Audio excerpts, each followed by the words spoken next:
Good day everyone, my name is Michaela Taping from grade 10 Berry.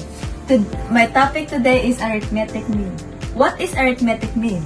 It is a term inserted between two terms of an arithmetic sequence.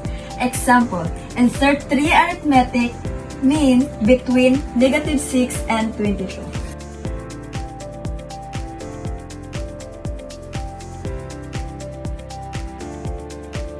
So, ato isuwat ang formula sa arithmetic mean.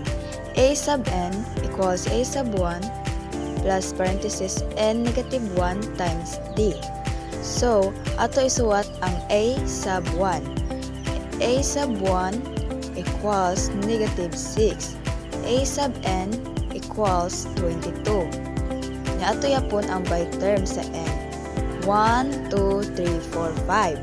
So, isuwat ang 5 and mangita ta sa D.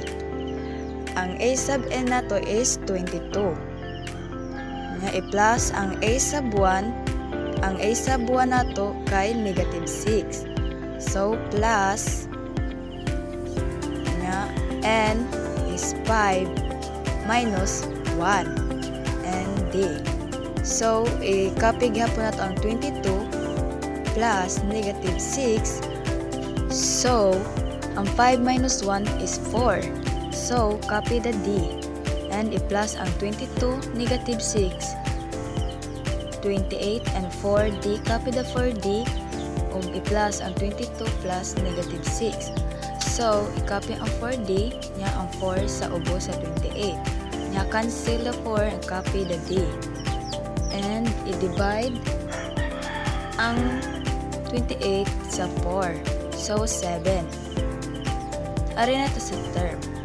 Negative 6 plus 7 is 1. Plus 7 is 8.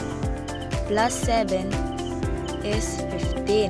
So, mauna ang atong term sa arithmetic means.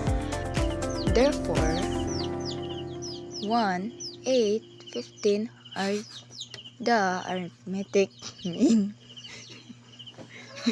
between negative 6 and 22.